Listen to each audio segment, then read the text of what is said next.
Dans cette séquence vidéo, nous allons étudier le chapitre 7, cisaillement en flexion simple, et nous en verrons le sous-chapitre 70, moment statique d'une surface plane.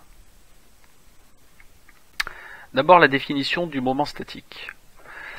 Le moment statique, qu'on appelle ms comme moment statique, se définit par rapport à un axe OZ.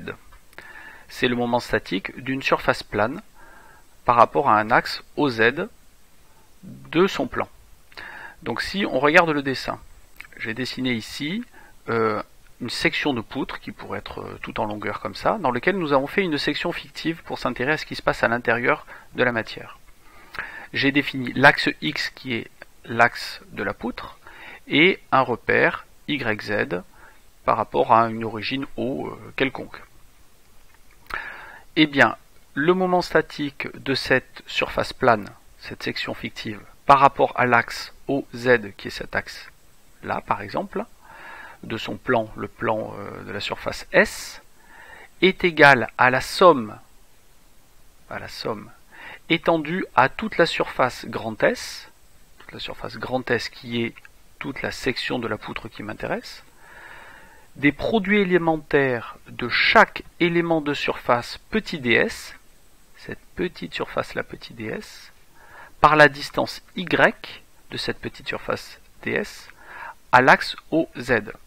Donc le moment statique par rapport à OZ est l'intégrale sur toute la grande surface S, cette grande surface S, de à chaque fois la distance y, cette distance par rapport à l'axe OZ, fois la petite surface ds. Donc je prends cette petite surface ds fois cette distance là, plus la petite surface d'à côté fois la distance là, plus la petite surface d'à côté fois la distance plus, etc.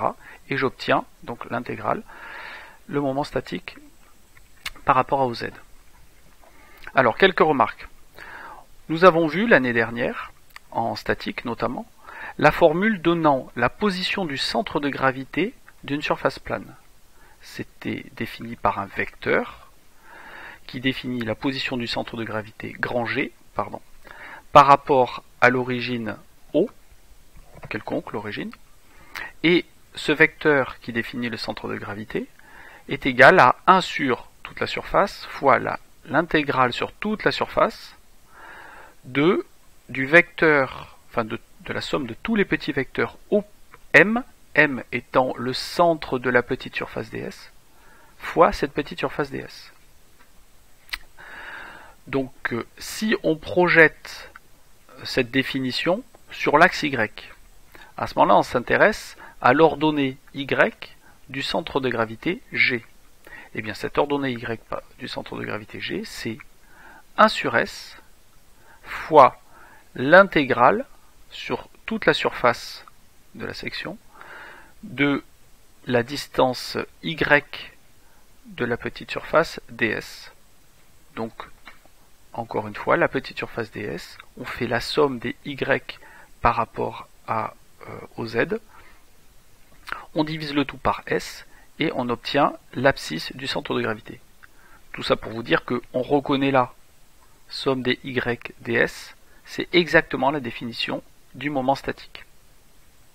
Donc, si je remplace somme des Y ds par le moment statique par rapport au Z qui m'intéresse, que je transforme mon équation en faisant passer le grand S de l'autre côté, je peux dire que le moment statique par rapport à OZ est égal à la surface, la grande surface grand S, fois la position du centre de gravité par rapport à l'origine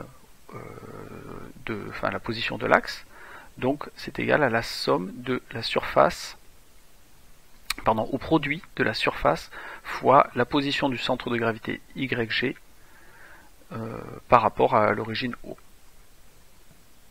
Donc ça va être assez facile à calculer. Conséquence. Le moment statique d'une surface par rapport à un axe passant par son centre de gravité est nul. En effet, si je reviens en arrière, étant donné que la définition du moment statique, c'est la surface fois YG moins YO, O étant un des points de l'axe par rapport auquel je cherche le moment statique. si je le cherche, ce moment statique, par rapport à un axe passant par le centre de gravité G, et ben c'est égal à S fois YG moins YG. Donc YG moins YG, ça fait 0, donc le moment statique est nul. Donc le moment statique peut être nul. Par ailleurs, si je considère que la surface qui m'intéresse, la surface de ma poutre, peut être décomposée en deux petites surfaces, S1 et S2. Donc cette surface, c'est la réunion de S1 plus S2, deux petites surfaces élémentaires qui seront faciles à calculer. Eh bien, le moment statique de toute cette grande surface S par rapport au Z est égal à la somme des moments statiques de la surface S1 plus le moment statique de la surface S2 plus de la surface S3 s'il y en avait 3, 4, 5, 10. D'accord ? Autre petite remarque, c'est que le moment statique d'une surface peut être négatif. En effet, si je reviens en arrière, et je reprends la définition du moment statique, si tous les Y sont négatifs, parce que globalement la surface se trouve globalement en dessous de l'axe OZ, donc les valeurs de Y seront majoritairement négatives, je me retrouve avec un moment statique qui peut être négatif.